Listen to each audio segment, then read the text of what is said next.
Hi guys, hi everyone. So karon di ako karon sa bukid kay nagbulad mi og humay. To dito ang binulad sa bato dapit.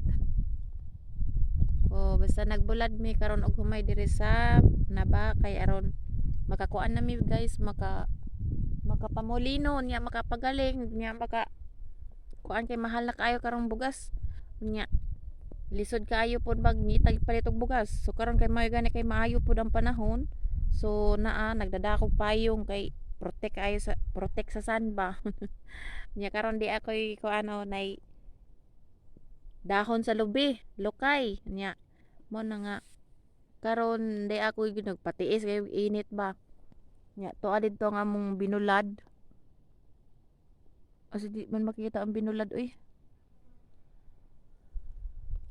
Basta kay makita na dihang binulad. Ang binuwad nga humay kay aron lagi makapagaling. Nya ara kainit kaayo diri ang karon ng panahon. Salamat na lang po sa Ginoo nga tagaag init ang panahon nga makauga pod sa mga humay. Nya kana ang may labag mag-usa ka adlaw kay aron mapagaling nga dadson ugma wa nay balik-balik bulad kay dugay kay kaayo makakuan nga wa nay bugas, wa nay dungagonon. Agwanta naman tagpalit aning kuan. Mahal kaayong gantang. Nya manindot man pud diri bisag aron kainit kay mag naapoy hangin-hangin. May na lamang di kadto alimuot. Nya may na lamang ni kaluyan sa Ginoo nga makapagaling lagi ugma pohon. Kay sus makasibsib na ba magamay. Adtor di among binulad to. O binuwad na mga humay. Bali 5 ka sako gay na among gibuwad karon.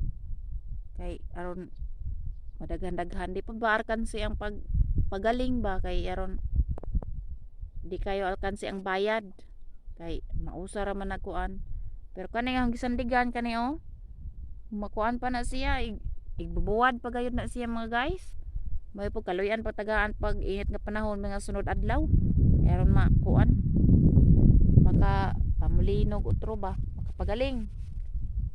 So, mara to guys, aho ra to nga, aho ra mong i-update og na. Patay na to, wala na bungkag na nga hong kuhan gito. Ayad na po daan ba?